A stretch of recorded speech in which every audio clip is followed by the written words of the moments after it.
Assalamualaikum warahmatullahi wabarakatuh. Perkenalkan, nama saya Fadila Zriana, NPM 2478209. Saya dari kelas Teknologi Rekayasa Internet 3A. Di sini saya akan membuat video hands-on untuk paket tracer yaitu 9.3.4 Data Center Exploration. Di sini menggunakan physical mode. Ya, jadi untuk tujuannya yaitu ada 3. Part 1, explore the characteristic of a small data center. Part 2, create a plan for expanding the surrounding data center. Part 3, configure the data center device to expand the capacity. Ini ada backgroundnya yang artinya yaitu pusat data sering disebut sebagai otak suatu organisasi yang menyimpan dan menganalisis data, menyediakan komunikasi baik internal maupun kepada klien, dan menyediakan alat-alat yang diperlukan untuk kegiatan penelitian dan pengembangan. Jadi pusat data harus dibangun sedemikian rupa sehingga dapat menyediakan rangkaian produk dan layanannya secara aman dan efisien terlepas dari bencana apapun yang terjadi. Ada banyak sistem yang berbeda terlibat dalam pembangunan pusat data, tetapi untuk kegiatan ini kita hanya membahas komponen jaringan. Pusat data dapat bervariasi ukurannya mulai dari hanya beberapa server hingga menampung ratusan atau bahkan ribuan server. Berapapun ukurannya, pusat data harus dibangun dengan cara yang sangat terorganisir untuk menyederhanakan manajemen dan pemecahan masalah lingkungan yang kompleks. Karakteristik desain lainnya adalah membuat pusat data lebih tangguh dengan menggunakan redundansi untuk menghilangkan titik kegagalan tunggal. Ini dapat melibatkan penambahan perangkat ekstra untuk menyediakan redundansi fisik dan atau menggunakan topologi seperti first hop redundancy protocol, FHRP, dan urgensi tautan untuk menyediakan redundansi logis. Dalam aktivitas paket tracer physical mode ini, sebagian besar perangkat di pusat data Toronto dan Seattle sudah terpasang dan terkonfigurasi. Kita dipekerjakan untuk meninjau penyebaran saat ini untuk memperluas kapasitas pusat data satu Toronto. Untuk instruksinya, jadi ini kita mengeksplor the characteristic of a small data center, yaitu step satunya explore the physical layout of the data center. Ini ada pertanyaannya. Bagaimana ini? How is the branch office physical connected to the data center? Artinya bagaimana kantor cabang terhubung dengan secara fisik ke kantor pusat? Ini ya di bagian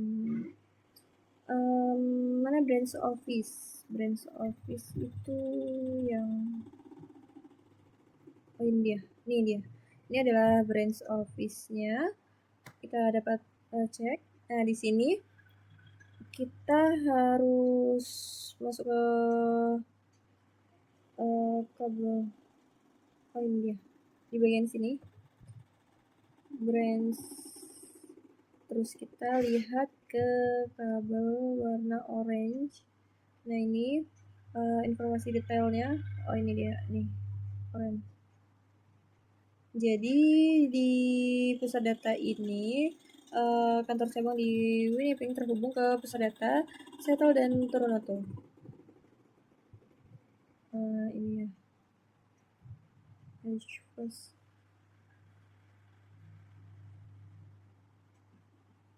Di koneksi di Seattle, terus bentar.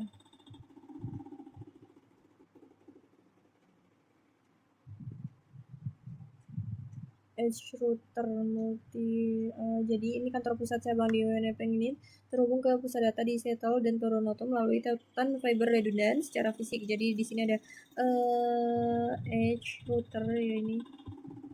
Edge router ini dapat kita lihat fast Ethernetnya 2/0 dengan device DC1A router fast Ethernetnya ke port fast Ethernet berapa ini 5/0 destination portnya dengan kabel multi model fiber ya.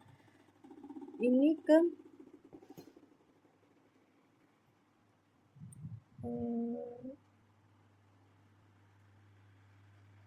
Toronto ini harusnya ada tulisannya. Ya, jadi pengaturan ini memastikan konektivitas yang andal dan redundant antara kantor cabang dan kedua pusat data, meminimalkan potensi titik kegagalan. Lalu yang kedua yaitu what logical configuration in the branch office provides redundancy. Konfigurasi logis apa di kantor cabang yang menyediakan redundansi. Jadi untuk memastikan redundansi, edge router menggunakan floating static routers. Jika terjadi kegagalan pada tautan utama, jadi kita ke DC1. edge router ini kita masuk ke edge router. Di edge router ini ke CLI, terus ini enable, terus show running config ya. Di sini hostname-nya edge router, terus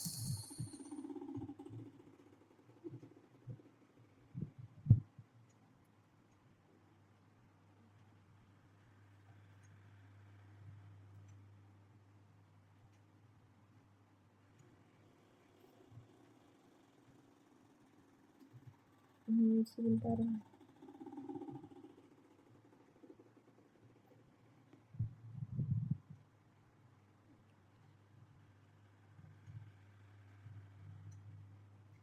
Ya, jadi ini untuk IP root-nya dapat kita lihat seperti ini. Terus ke how is data center 1 related data center. Jadi bagaimana data center 1 terhubung ke data center 2. Jadi jawabannya yaitu data center 1 dan data center 2 terhubung melalui tautan fiber redundan, yaitu router DC1A terhubung ke router DC2A dan router DC1B terhubung ke router DC2B. Kemudian untuk yang D, pertanyaannya how are the device data center 1 physical organized, yaitu bagaimana perangkat di pusat data 1 diatur secara fisik. Jadi perangkat ini kita keluar dulu di pusat data ya. Pusat data tuh di bagian data center 1.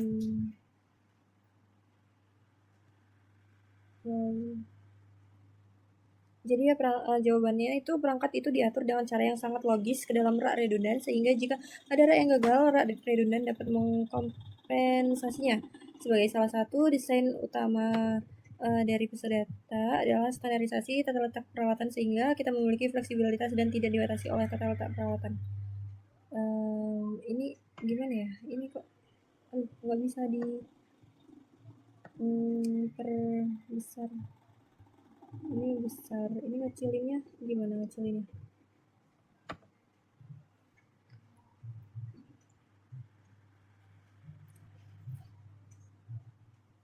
Harusnya kita ke data center karena ini pertanyaannya ke data center.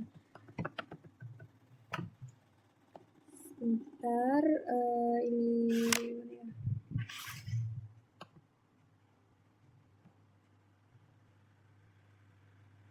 Oh iya, jadi seperti ini. Lanjut kita ke pertanyaan yang selanjutnya. Does the data center 2 equipment layout differ from data center 1? Jadi apakah tata letak peralatan pusat data 2 berbeda dari pusat data 1? Jawabannya tidak. Pusat data 2 mengikuti prinsip yang sama dengan pusat data 1 untuk tata letak peralatan. Itu dapat dilihat di data center. Data center tuh di bagian Toronto, yaitu di India. Ini harusnya sudah ada ya Toronto pusat data.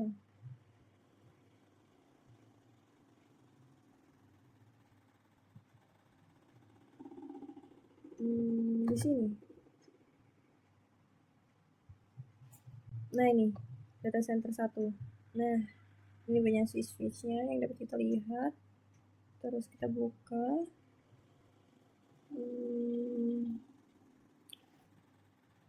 Oke, seperti ini ya. Ini banyak switch dan router. Pertanyaan selanjutnya, why is the physical organization of the data center device important? Jadi, mengapa organisasi fisik perangkat pusat data penting? Karena tata letak perangkat fisik redundan yang jelas dan konsisten membantu fleksibilitas pemecahan masalah dan manajemen pusat data. Desain peralatan yang logis mencegah tata letak peralatan membatasi kegunaan dan efisiensi pusat data. Langkah kedua yaitu kita mengeksplor dynamic and addressing convention in both data center 1 and data center 2. Di sini yaitu how are device name in the data center hint Reg is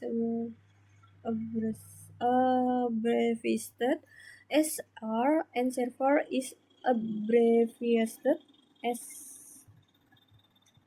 S itu yang S. Jadi bagaimana perangkat-perangkat tersebut diberi nama di pusat data? Perangkat-perangkat ini diberi nama di pusat data S. Petunjuknya rak disingkat menjadi R dan server disingkat menjadi S. Jadi penamaan perangkat di pusat data ini didasarkan pada lokasi fisik dan fungsinya. Ini lokasinya kan seperti ini ada di ini agak sulit ya.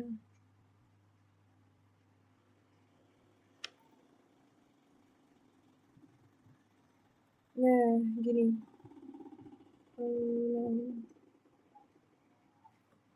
Jadi ini ada DC1, ini untuk DC1, ini DC1, S2, server 2 gitu ya. Terus selanjutnya yang B ini bagaimana perangkat-perangkat di pusat data diberi alamat gitu. Untuk pengalamatan perangkat secara logis didasarkan pada lokasi fisik. Misalnya server di rak 1 sampai 4 ini memiliki nomor rak dan posisi sebagai bagian dari alamat IP oktet gitu. Ketiga, sehingga lokasi server dapat dengan mudah diidentifikasi. Untuk yang C, pertanyaannya, why is the name and addressing of the data center device important?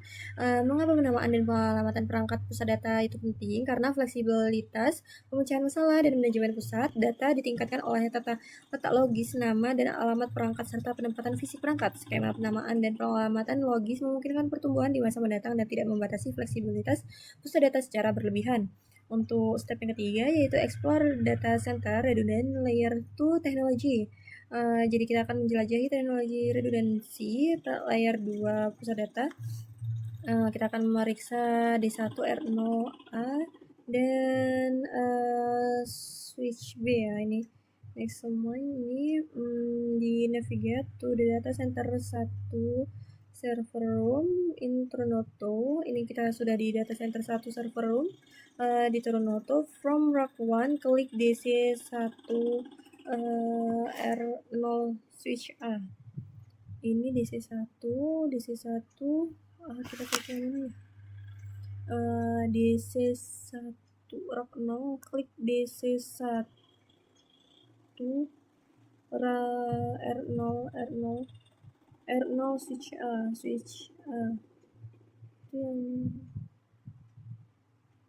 yang ini ya, ini router tapi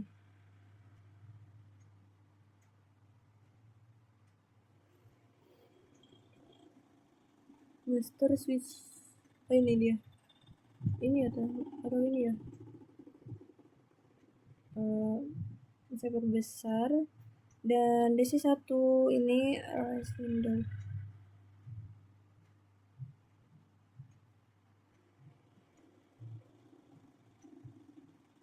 Ini R0 ini kali ya, CLI kita klik 2 kali. Pertanyaannya B, switch rack 0 R0 enak switch R0 ya, oke. Pertanyaannya di sini, which technology is used to provide redundancy and stability in their configuration? Jadi teknologi apa yang digunakan untuk menyediakan redundansi dan stabilitas dalam konfigurasinya? Switch tersebut menggunakan Ether channel yang dikonfigurasi dengan LACP.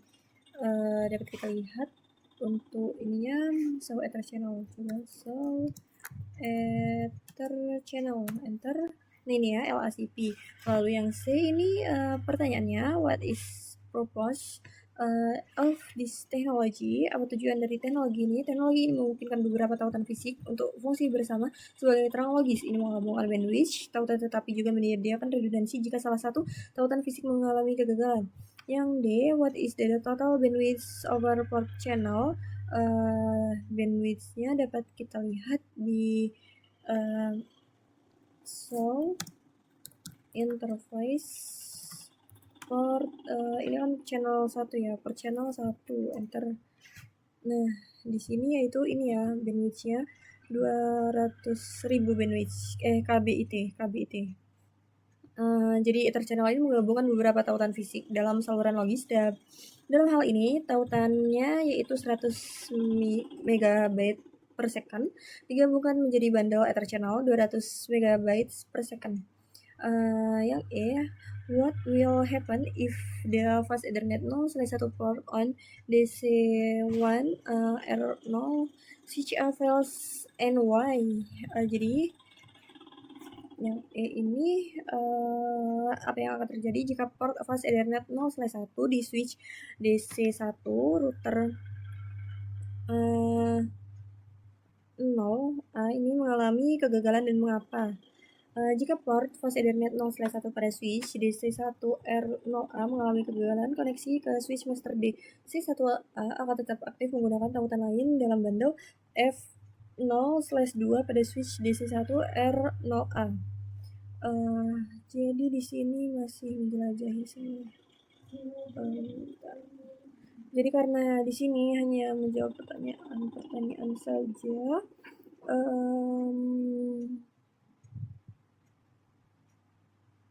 Sampai di mana ya? Intinya akan mengkonfigurasi pada bagian ini part 3 ini. Part 3 ini akan mengkonfigurasi the data center device to expand the data center capacity. Jadi kita cek result terlebih dahulu. Di sini ada assessment items. Sebentar.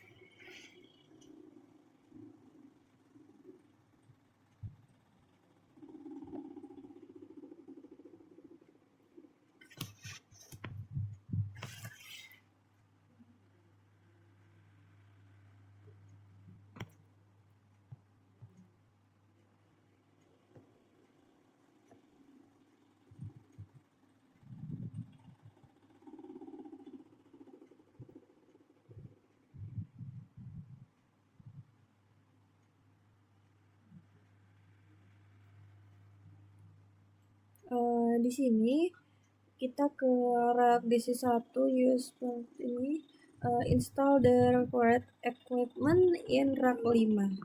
Kita ke rak 5. Di sini ada rak 5. Ini di data center kan ya? Di data center kita ke rak 5. Sebentar. Oke, jadi di rak 5 ini kita akan pasang peralatan yang dibutuhkan di rak 5, yaitu kita ambil dari sini. Sebentar.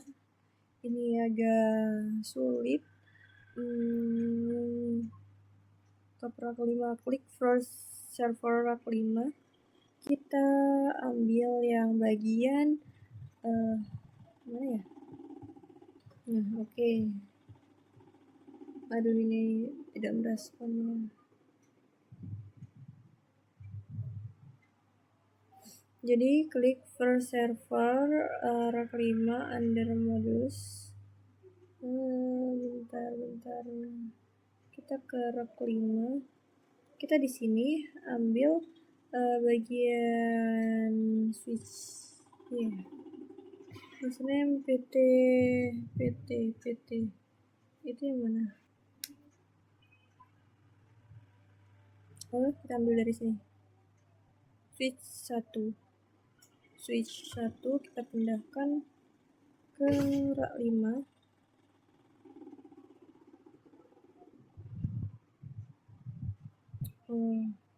Ini agak sulit.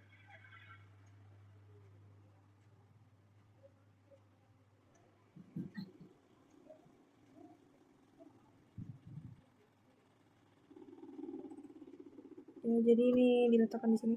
Ini tidak merespon. Kita tunggu. Kita ambil letakkan di sini.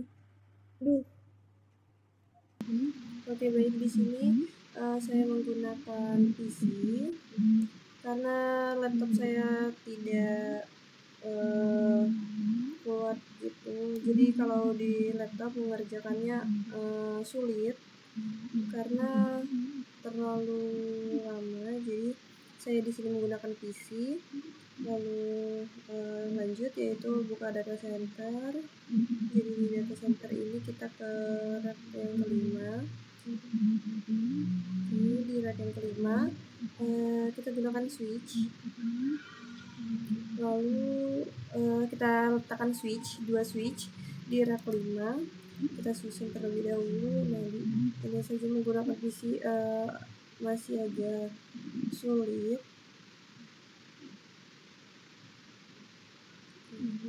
Lalu kita ambil servernya.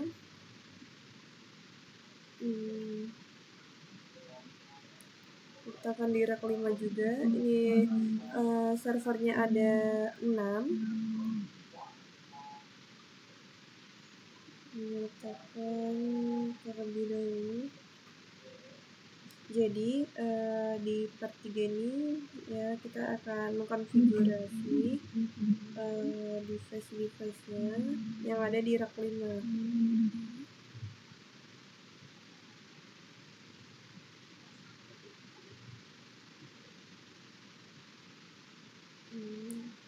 Oke. Letakkan 6 server. Ini satu lagi kita susun terlebih dahulu.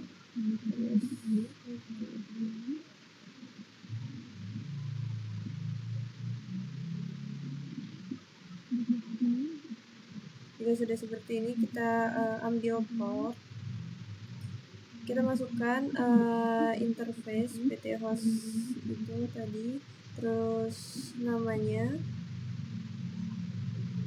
kita ubah seperti yang ada di instruksi. Oke, ini saja sudah di PC tetapi masih agak sulit not responding seperti itu tadi. Kita ulang lagi, kita buka servernya, lalu isi namanya sesuai yang ada di instruksi, yaitu di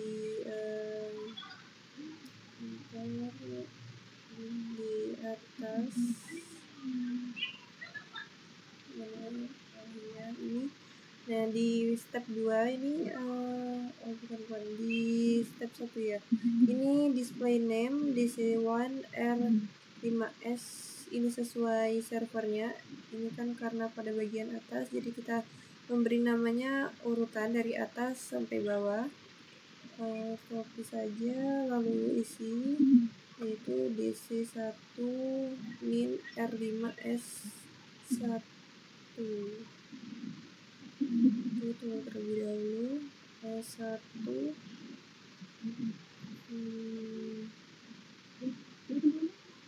Ini agak lama masuknya.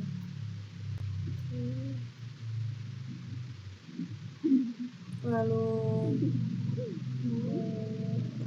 kebanyakan apa sih? Nah, udah. Selanjutnya kita ke server yang bawahnya, yaitu kita beri nama.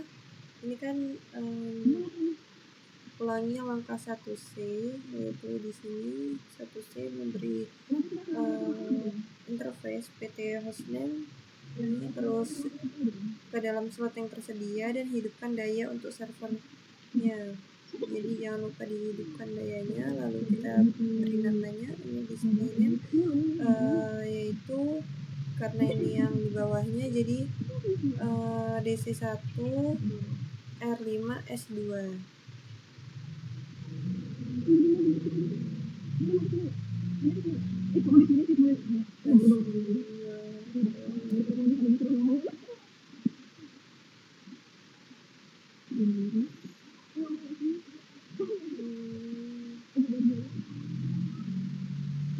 Nah, oke. Lanjut ke server yang selanjutnya, yaitu kita kasih ini interface-nya, hidupkan, lalu ke config, beri namanya yaitu ini yang ketiga, berarti DC1 R5S3.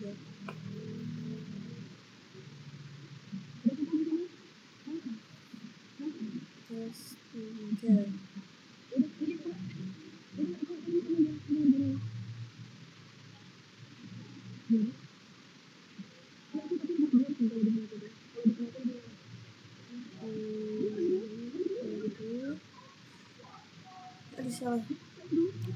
S3.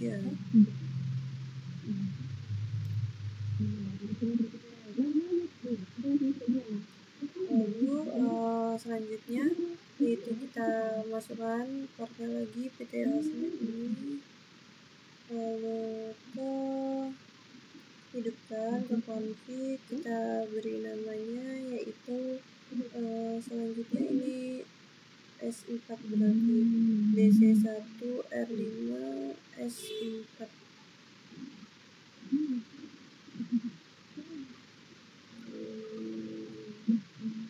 Oke, sudah. Lanjut kita ke server yang bawahnya yaitu S5. Kita bukan S1.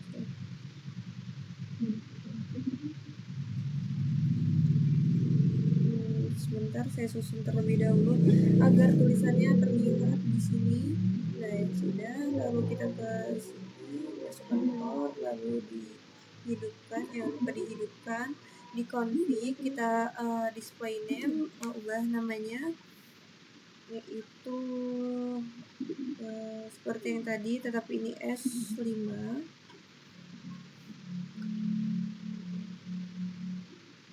Tunggu terlebih dahulu.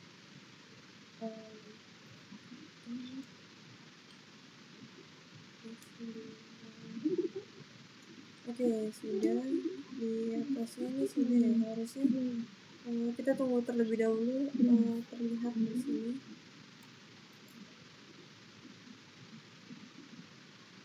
Oke, sudah. Lanjut kita ke server yang bawahnya yaitu yang server terakhir. Ke rack 5.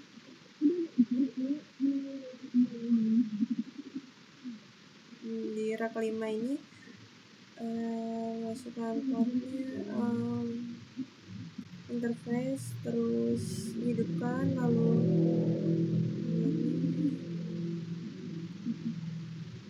ini memang agak lama, ini sudah saya kontrol V tapi masih menunggu terlebih dahulu.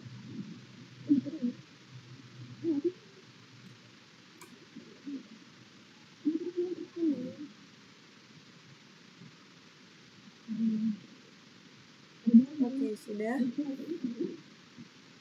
S5 6 di 6.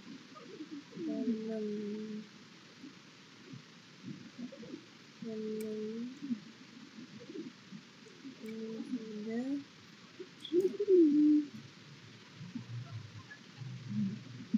Tutup. Baik.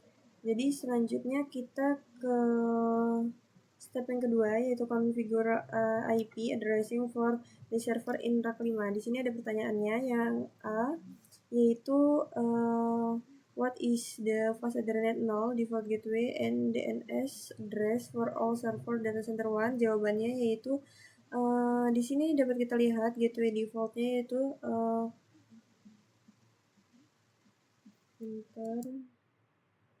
gateway defaultnya dapat kita lihat fast Ethernet 1 10.16.0.254 dan 10.16.1.1. ini untuk fast Ethernet 1. Fast Ethernet 0 yaitu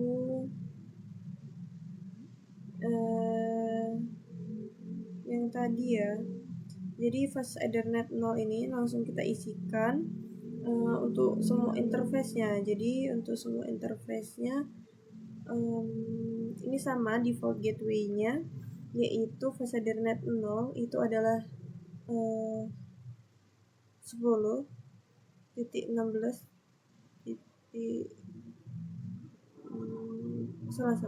Bukan 10,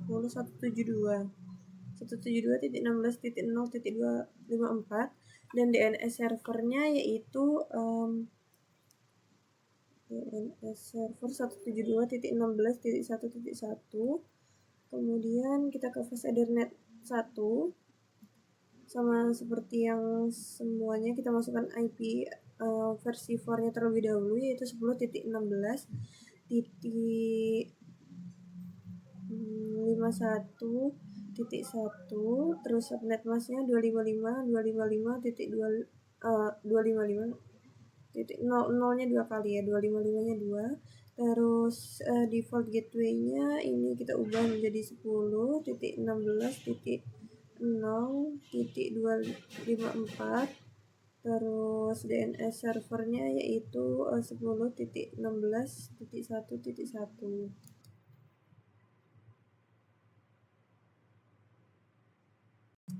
Selanjutnya masuk ke server yang kedua, yaitu masukkan IP versi 4-nya, yaitu 172.16.52.1. Subnet masknya sudah sesuai. Lalu default gateway-nya yaitu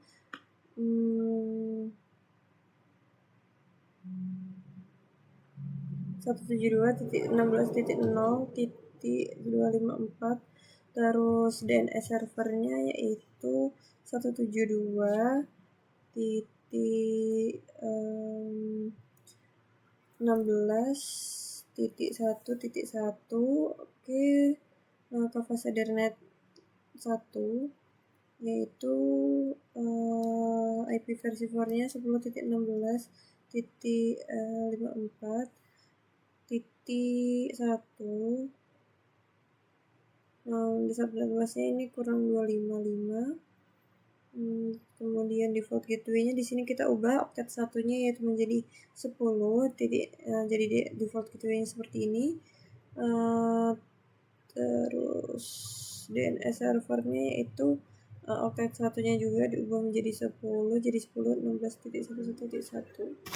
Oke, ini sudah sesuai. Lanjut ke server yang ketiga, yaitu masuk ke IP configuration, masukkan IP versi 4-nya yaitu 172.16.53.1.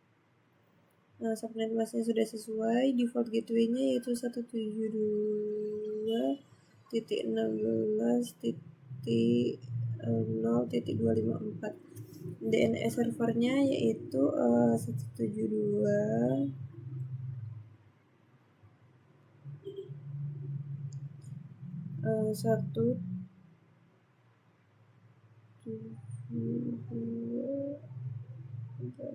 Oke, 172 titik 16.1.1. Fase Ethernetnya satunya yaitu IP-nya 10.16.53.1. Terus subnet masknya 255. Terus default gateway-nya yaitu 10. Ini oktet pertama saja yang diubah dari fase Ethernet 0. DNS servernya juga oktet pertamanya saja yang diubah. Kemudian lanjut. Ya, sudah sesuai. Kita ke server yang keempat, yaitu ke desktop, IP configuration, masukkan IP versi 4-nya yaitu 172.16.54.1. Terus fase Ethernet subnet masknya juga sudah sesuai. Default gateway-nya yaitu 172.0.254. Kemudian DNS servernya yaitu 172.16.1.1. Fase Ethernet 1 yaitu IP versi 4-nya 10.16.54.1. Terus subnet masknya kurang 255. Di sini 255. Default gateway-nya diubah oktet yang pertama 10. DNS servernya juga oktet yang pertama saja yang diubah karena sama dengan fase Ethernet 0.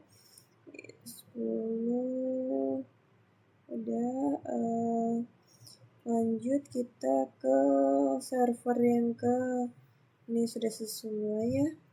Server yang kelima yaitu masukkan IP-nya ya 172 titik 16 titik 55 titik 1. Kemudian subnet masknya sudah sesuai, default gateway-nya 172.16.0.254. Terus DNS servernya oke, ini 172.16.1.1.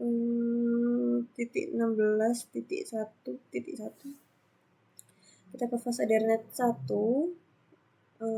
versi 4-nya yaitu 10.16.55.1. Terus subnet masknya ini kurang 255. Kemudian default gateway-nya ini diubah oktet pertama saja. Terus DNS servernya juga diubah yang oktet pertama, ini jadi 10.16.1. Oke, lanjut kita ke server yang ke 6. Server yang ke-6, masukkan IP configuration-nya yaitu 172.16.56.1. Terus subnet masknya sudah sesuai, default gateway-nya yaitu 172.16.0.254.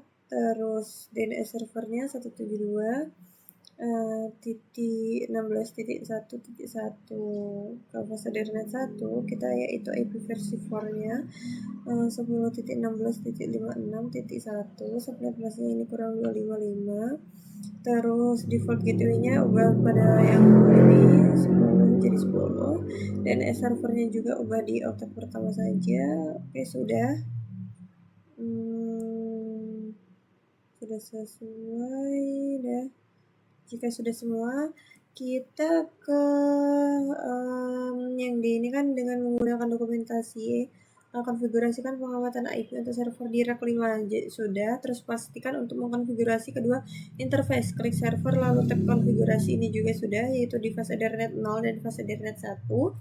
Lalu kita ke langkah yang ketiga yaitu configure the display name and host name for the switch in rack 5, yaitu mengkonfigurasikan nama di switch di rack 5. Kita ke switch,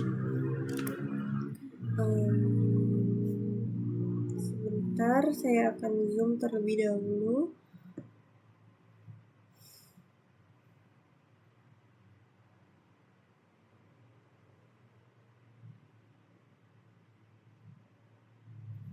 Oke, ini switch 1, kita ke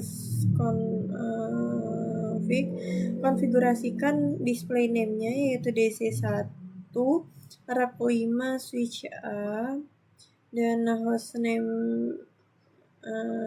copy, terus di ctrlv saya paste ini, kemudian host name-nya juga DC1R5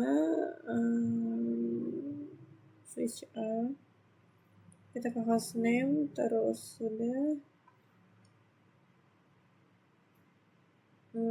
sudah sesuai ya.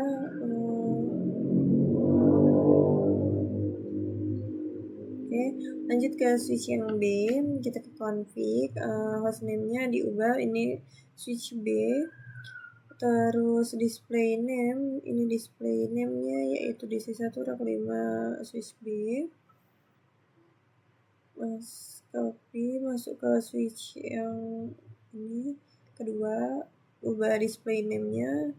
Oke, sudah. Lanjut kita ke selanjutnya yaitu step yang keempat, connect cable for the rack 5 equipment. Jadi kita akan mengkoneksikan kabel. Di sini ada kabel strike through sesuai dengan instruksinya yaitu fast Ethernet 0. Dihubungkan ke port yang switch A. Di sini switch A-nya itu ya ke interface. Kalau dilihat dari rack 4, di sini kan fast Ethernet 0/13 dihubungkan, lalu kita ambil lagi ke fast Ethernet 1, ini dihubungkannya ke switch yang ke B. Oke, coba kita lihat nih switch A di fast Ethernet 0 switch B di fast Ethernet 1. Oke, jadi sesuai port dan sesuai switchnya. Ambil lagi kabelnya, ini di server 2 ke switch A terlebih dahulu, lalu fast Ethernet 1 ke switch B. Salah, ini kurang pas portnya. Nah, di port 0/15. Oke, lanjut. Ambil lagi ke server yang ketiga, ke switch A. Ambil lagi kabelnya ke fast Ethernet ini, ke switch B. Ini. Oke, sudah. Ambil lagi kabelnya ke server yang selanjutnya, server yang keempat. Masukkan ke switch A terlebih dahulu, fast Ethernet 0, terus fast Ethernet 1. Ambil lagi kabelnya, yaitu fast Ethernet 1 ke switch B. Ini di bagian sini. Oke, lanjut. Kita ambil lagi kabelnya, kita ke fast Ethernet 0, switch A.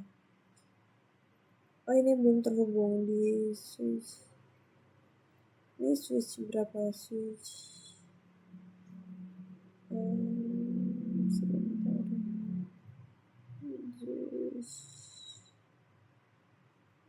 S5. Oke, di sini. Lanjut. Kita ke server yang terakhir, fast Ethernet 0. Ini ke switch A. Lalu ambil lagi kabelnya, fast Ethernet 1, ke switch B. Nah, ini dia. Nah, jika sudah seperti ini, lanjut kita koneksikan kabel copper strike drop-nya ke switch, yaitu fast Ethernet 0/1 ke port di rack 5 switch A. Ambil kabelnya, kita ke fast Ethernet 0/1 di switch A.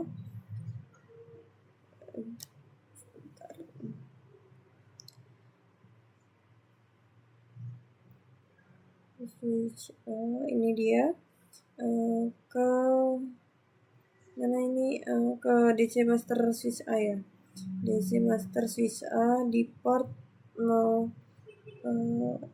di port sebentar. Nah, ini 0/23.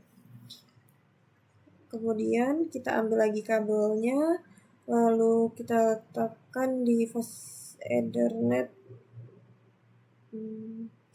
0/2, tapi di switch B, lalu ke fast Ethernet ke master switch B, master.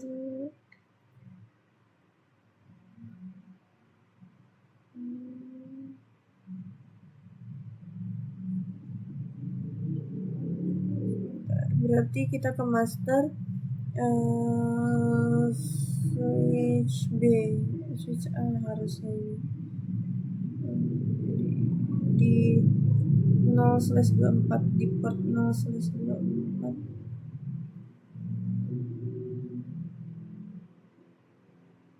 Ini switch ini 0/24. Ini dia master switch A ya. Master switch A. Oke, lanjut. Ambil lagi kabelnya, kita hubungkan dari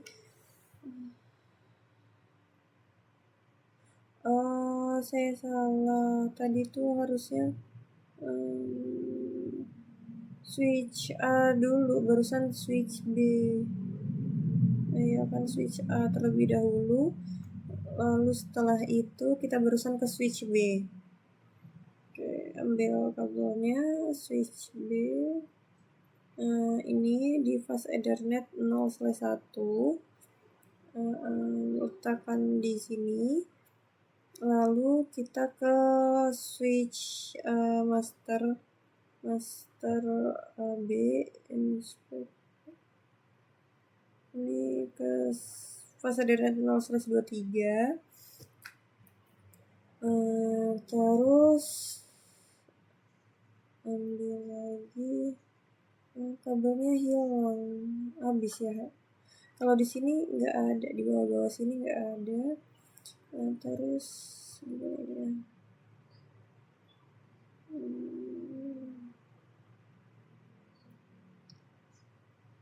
Coba kalau zoom out,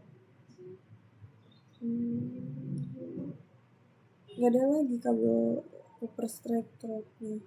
Harusnya di bawah sini ada, tetapi di sini tidak ada karena hanya di rak saja kabelnya. Tapi kabelnya sepertinya tadi itu hilang, karena jadi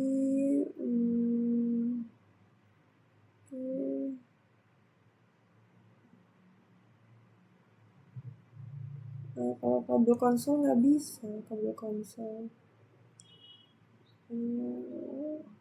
mau reset takut jalan. Sebentar, berarti kita ambil saja di sini kabelnya, yaitu saya ambil dari kabel di rak 4 karena agar 100%. Jadi ini diambil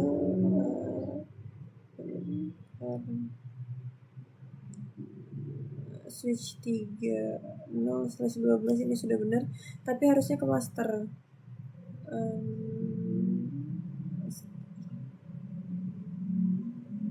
Masternya di sebelah sana. Berarti ini kita ambil, kita letakkan sini terlebih dahulu di switch A. Terus begini, tunggu terlebih dahulu, lalu kita zoom out. Nah ini kita ambil kabelnya, zoom terlebih dahulu.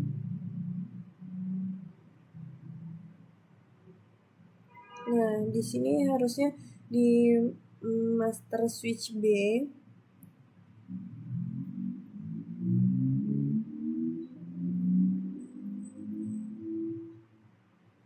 Iya, di ini saja. Oke, kita ambil bukan ini master. Ini kan rak 0 switch B, bukan, berarti kita ke yang master switch. Nah, master switch B, lalu diambil portnya, letakkan di fase dernet 0/24. Nah, seperti ini.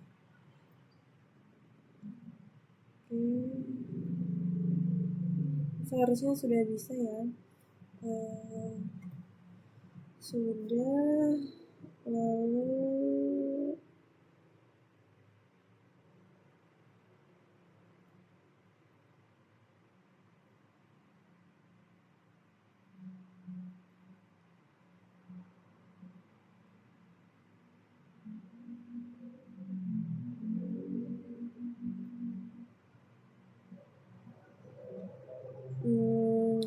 sudah sambungkan kabel, semua kabel. Terus selanjutnya kita ke step yang kelima, yaitu configure LACP between DC1 master switch A dan DC1 rak 5 switch A.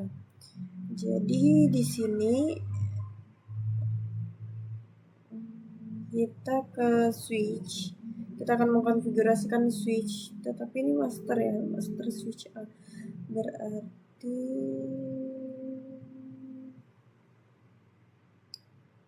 oh iya, ini hostname-nya hilang. Saya akan memberi hostname-nya lagi di sini di switch A. Oke, sudah, harusnya bisa ya.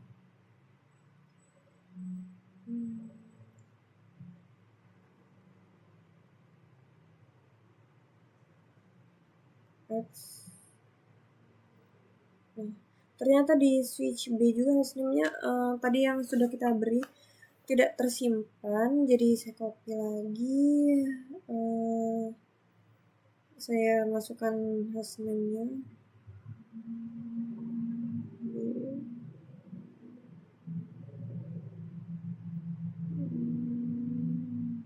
Ini A udah, nah yang B ini belum.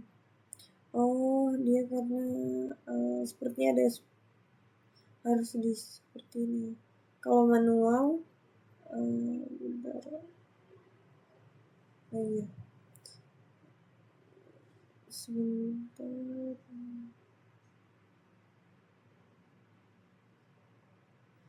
Coba kalau manual, jadi di manual.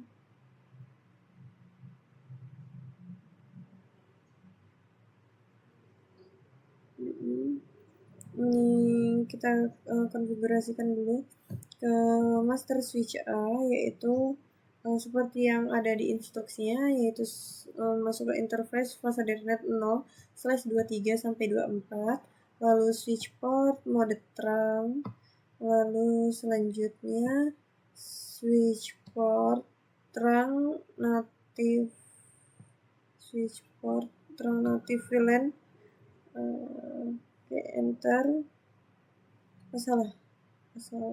Oh, kurang 99. VLAN ini di atasin 99. Oke, sudah. Lalu channel group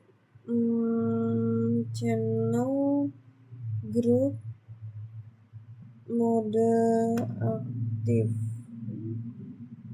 6 mode aktif. Channel group 6 mode aktif sudah. Lalu setelah itu kita ke DC1 switch di rack 5. Ini masuk ke CLI-nya. Lalu ini kan sudah dikonfig. Jadi kita langsung ke interface range fase Ethernet 0/1 sampai 2, terus switch port mode terang, terus switch port terang native VLAN 99, native VLAN 99, kemudian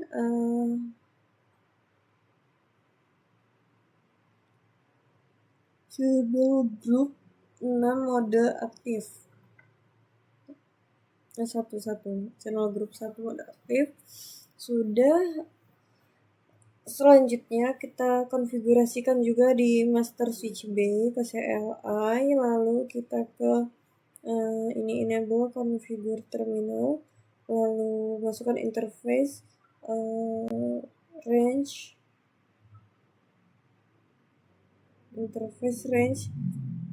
fase Ethernet 0/2324 di switch A, lalu switch port mode terang, lalu selanjutnya switch port terang native,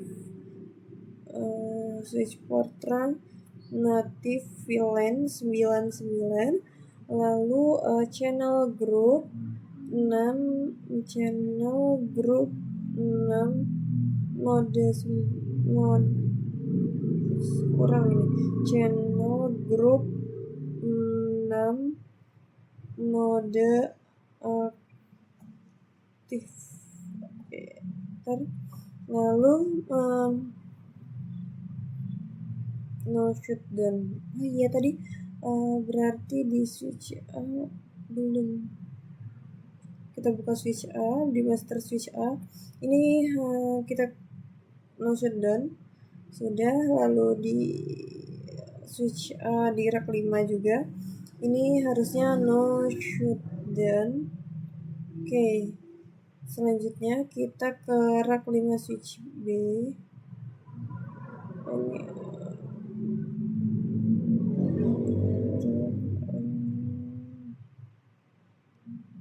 Jadi kita ke CLI, konfigurasikan yaitu interface range fase Ethernet 0/1 sampai 2, 3, 4,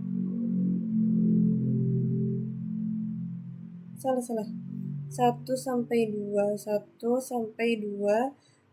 terus switch port mode terang, selanjutnya switch port terang native VLAN 99, enter, lalu channel group 1 mode pasif, lalu no shutdown. Oke, sudah 100%. Selanjutnya di sini ada step yang ketujuh, yaitu verify that the ports have been aggregated, yaitu verifikasi bahwa port telah digabungkan. Jadi pertanyaannya, what protocol is PO1 using for link aggregation, which port are aggregated to from PO1 on DC1 switch B report verify. Jadi di sini saya akan membuka switch B, yaitu diverifikasikan di rak 5 di switch B, yaitu show ether channel. Protokol apa yang digunakan PO1 untuk agresi tautan, port mana yang diagresi untuk membentuk PO1 DC1R5 switch B. Jadi ini number of channel group, yaitu jumlah grup saluran yang digunakannya 1, jumlah agregatornya 1, dan itu tadi tuh ada LACP ya. Jadi seperti itu. Jadi PO1 ini menggunakan LACP dan fast Ethernet 0/1 serta fast Ethernet 0/2 diagresi untuk membentuk PO1. Baik, di sini saya akan menjawab reflection question-nya karena sudah 100% dan sudah saya kerjakan di PC. Ya, data center ini ya. Jadi what is pertanyaannya? Yang pertama, what is a data center? Apa itu pusat data? Jawabannya yaitu pusat data adalah fasilitas fisik tempat komputer, perusahaan, jaringan, penyimpanan, dan peralatan IT lainnya yang mendukung operasional bisnis berada. Komputer di pusat data berisi atau memfasilitasi aplikasi, layanan, dan banyak yang penting bagi bisnis. Banyak organisasi memiliki beberapa pusat data berdasarkan kebutuhan geografis dan bisnisnya. Lalu yang kedua pertanyaannya yaitu what benefits does a data center provide for an organization? Jadi apa manfaat yang diberikan pusat data bagi suatu organisasi? Jawabannya yaitu pusat data mengkonsolidasikan suatu sumber daya IT sehingga memungkinkan manajemen terpusat, optimasi, dan pemanfaatan sumber daya secara maksimal. Ini meminimalkan duplikasi yang tidak perlu dan pemborosan sumber daya. Yang ketiga yaitu pertanyaannya, why is redundancy important in a data center? Yaitu jawaban mengapa redundansi penting dalam pusat data? Jawabannya, redundansi digunakan untuk menghilangkan titik kegagalan tunggal dan memaksimalkan waktu aktif pusat data. Yang selanjutnya yang keempat pertanyaannya yaitu what's elements of a data center sold in corporate redundancy? Artinya elemen apa saja dalam pusat data yang harus menerapkan redundansi? Jawabannya yaitu semua komponen dalam pusat data harus menerapkan prinsip desain redundansi. Server dan perangkat IT harus menerapkan komponen redundansi seperti catu daya, hard disk drive, dan memori. Server dan perangkat jaringan seperti switch, kabel jaringan, catu daya, dan pendingin juga harus menerapkan redundansi. Teknologi jaringan yang menerapkan redundansi seperti Ether Channel dan HSRP harus diterapkan sedapat mungkin. Lalu yang kelima, pertanyaan terakhir yaitu what is importance of Ether Channel in a data center environment? Yaitu apa pentingnya Ether Channel dalam lingkungan pusat data. Jadi di pusat data ini, nah ini jadi jawabannya yaitu Ether Channel memungkinkan beberapa tautan fisik diperlakukan sebagai satu saluran dan diperlakukan sebagai satu instan STP sehingga menggabungkan bandwidth mereka. Ini juga menyediakan redundansi sehingga jika satu tautan dalam bundle Ether Channel gagal, yang lain tetap aktif. Mungkin cukup sekian untuk paket tracer 9.3.4 data center exploration dalam physical mode ini. Saya mohon maaf apabila terdapat banyak kesalahan dan kekurangan. Saya akhiri. Wassalamualaikum warahmatullahi wabarakatuh.